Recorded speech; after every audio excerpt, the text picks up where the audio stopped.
상업등기법은 회사의 법적 정보를 공시하고 이를 통해 거래의 안전과 법적 신뢰를 보장하기 위한 절차를 규정한 법입니다. 회사를 포함한 상인들이 이 회사는 이렇게 존재해요 라고 세상에 공식적으로 자신을 드러내는 절차를 규정한 법이며 회사 설립, 본점 이전, 이사의 변경, 해산 같은 중요한 사항들을 상업등기부라는 공적인 기록에 남겨서 누구나 확인하고 믿고 거래할 수 있도록 해주는 제도라고 할 수 있습니다. 우리가 어떤 회사와 계약을 하려 할 때 그 회사가 실제로 존재하는지, 대표자는 누구인지, 자본금은 얼마나 되는지 등을 어떻게 확인할 수 있을까요? 바로 그 정보를 공적으로 증명해주는 것이 상업등기입니다. 상업등기법은 회사와 상인이라는 법적 실체에게 사회적 신뢰를 부여해주는 공시제도이며 시장 질서를 유지하는 기둥 같은 법입니다.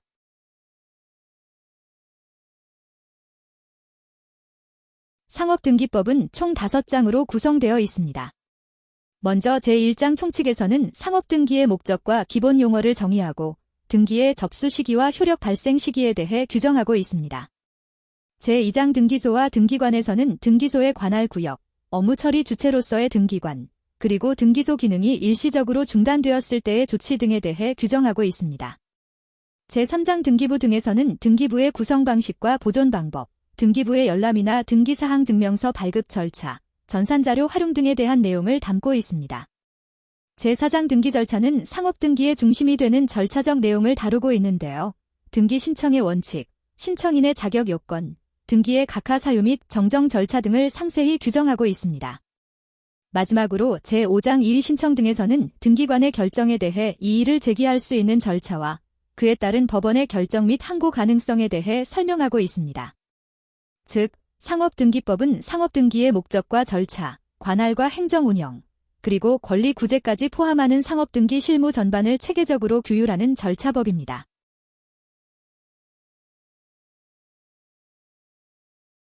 비송사건 절차법은 분쟁을 해결하는 재판이 아니라 분쟁이 아닌 사안에 대해 법원이 절차적으로 처리하는 사건을 규율하는 절차법입니다. 법의 보호나 확인을 요청하는 상황에 초점이 맞춰져 있으며 회사를 청산하는 과정에서 법원의 감독이 필요한 경우 신탁관리인을 선임해야 할 때 또는 상호 말소와 같은 등기 신청 등을 할 때 이러한 사건들은 모두 비송사건에 해당합니다. 이러한 절차에서는 당사자 간의 갈등 해결이 중심이 아니라 공익보호나 법질서 유지가 주요 목적이 됩니다. 이 법에 따른 재판은 판결이 아닌 결정의 형식이며 결국 비송사건 절차법은 크게 다투지 않되 중요한 질서를 조용히 조율해주는 절차법이라고 할 수 있습니다. 비송사건 절차법은 총 3편으로 구성되어 있습니다. 먼저 제1편 총칙에서는 비송사건 전반에 적용되는 기본 원칙과 절차를 다루고 있습니다. 예를 들어 어떤 사건이 비송사건 절차법에 적용을 받는지, 관할 법원은 어디인지, 신청과 진술은 어떤 방식으로 이루어지는지 등을 정리한 부분입니다. 이는 전체 비송 절차의 틀을 잡는 기본적인 절차적 규범이라고 할 수 있습니다. 제2편은 민사 영역에 속하는 비송 사건들을 다루고 있습니다. 구체적으로는 다음과 같은 사건들이 포함됩니다.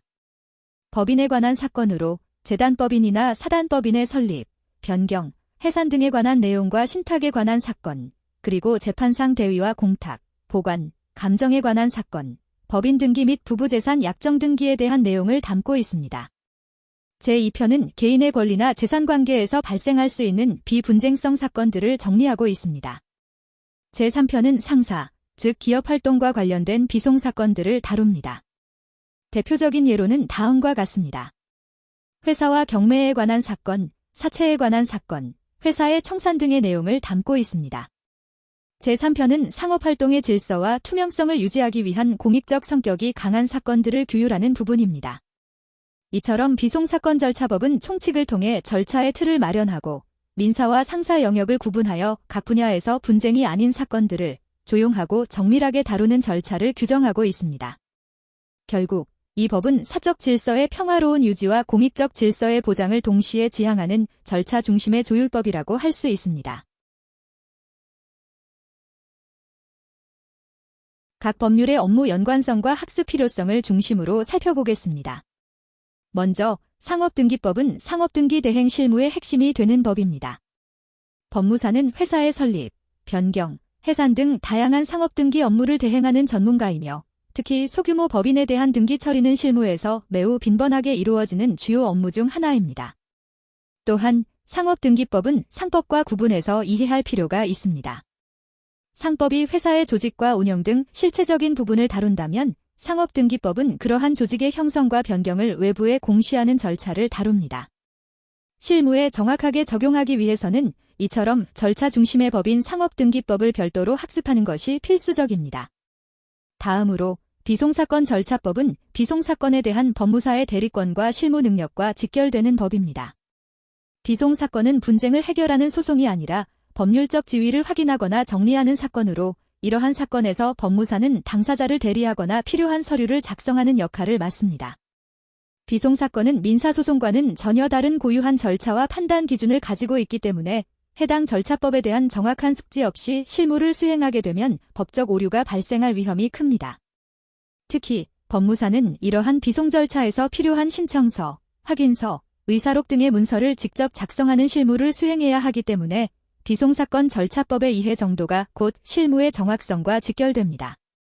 이 법률은 법무사의 실무 역량의 근간이 되는 절차법이므로 이를 학습하는 것은 곧 법무사로서의 실질적 자격을 갖추는 첫걸음입니다.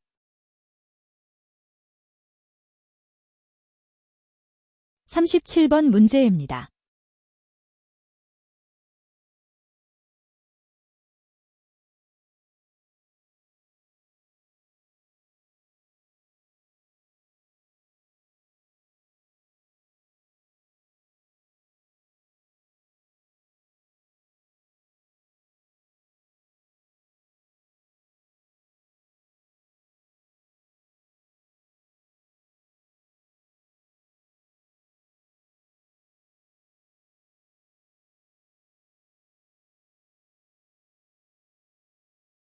이번 시간에 소개할 판례는 회생 절차에서 누락된 채권이 실권되는지 여부에 대한 내용입니다. 이 사건은 회사가 회생 절차를 밟는 과정에서 원고의 대여금 채권이 회생 계획에 포함되지 않았고 이후 원고가 뒤늦게 회생 절차를 알게 되었음에도 보완 신고를 하지 않았을 때 그 채권이 실권되는지를 다툰 사안입니다. 먼저 사건 개요에 대해 설명드리겠습니다. 원고는 2019년 11월 피고 회사에 2억 5천만 원을 대여하고 지불이행각서를 받았습니다. 피고는 2020년 3월에 간이회생 절차를 개시했고 회생계획이 같은 해 9월 인가되었습니다. 회생 절차를 총괄하던 관리인인 피고 회사 대표이사 소혜인은 회생채권자 목록에 원고의 대여금 채권을 누락했고 원고도 회생채권 신고를 하지 않아 그 채권은 회생계획에 포함되지 않았습니다. 2020년 12월 18일 원고는 소혜인과의 사이 지난 2019년 11월에 대여한 2억 5천만 원에 대해 금전소비 대차계약 공정증서를 작성하던 중 피고의 법인등기부를 열람하여 피고에 대한 간이회생 절차 진행 중인 사실을 처음 알게 되었습니다. 그러나 2021년 1월 14일 회생 절차가 종결되어 원고는 1개월 보완 신고 기간을 다 누리지 못하였고 이후 2022년 5월 19일 원고는 피고를 상대로 대여금 청구 소송을 제기하게 이르게 되었습니다. 이 사건의 법률 쟁점은 첫째, 회생채권의 존재를 부인하더라도 그 부존재가 명백하지 않다면 회생채권자 목록에 기재해야 하는지 여부. 둘째, 회생채권자가 회생 절차를 알지 못해 신고하지 못했고 관리인이 고의 또는 과실로 목록에 누락한 경우 회생계획인가에 따라 해당 채권이 실권되는지 여부. 셋째, 회생 절차가 종결된 후에도 회생채권자가 회생 절차에 따라 채권을 확정받을 수 있는지 여부. 마지막 법률 쟁점으로 회생채권자가 회생 절차를 인지한 후 1개월이 지나기 전에 회생 절차가 종결되어 보완 신고 기회를 실질적으로 보장받지 못한 경우 신고하지 않았다고 해서 실권으로 볼 수 있는지 여부에 대한 쟁점이 문제된 사항이었습니다. 원심은 원고가 2020년 12월 18일 회생 절차가 진행 중임을 알게 되었음에도 불구하고 채무자 회생 및 파산에 관한 법률 제152조 제3항에서 정한 1개월의 보완 신고 기간 내에 회생채권 신고를 하지 않았으므로 이 사건 대여금 채권은 실권되었다고 판단하였습니다. 하지만 대법원은 회생채권자가 회생 절차를 알게 된 후 1개월 이내에 보완 신고를 할 수 있는 권리는 실질적으로 보장되어야 하며 원고는 그 1개월이 지나기도 전에 회생 절차가 2021년 1월 14일에 종결되었으므로 보완 신고를 충분히 할 기회를 실질적으로 보장받지 못하였다고 보았습니다. 또한 피고 관리인이 해당 채권을 고해 또는 중대한 과실로 회생채권자 목록에 기재하지 않은 경우에는 회생계획 인가 결정에도 불구하고 해당 채권은 실권되지 않는다고 명확히 판시하였습니다. 따라서 원심의 판단에는 회생채권 실권에 관한 법리를 오해한 잘못이 있어 이를 파기하고 사건을 환송하였습니다. 이 판례는 회생 절차에서 회생채권자 보호의 원칙과 보완 신고권의 실질적 보장을 강조한 사례입니다. 특히 회생채권자가 절차를 뒤늦게 알게 되었을 경우에도 그 보완 신고 기간을 충분히 보장받지 못했다면 실권되지 않는다는 점이 핵심입니다. 실권 요건의 제한적 해석을 확인할 수 있는 중요 판례로 기억하시면 좋겠습니다. 오늘도 시청해주셔서 감사드립니다.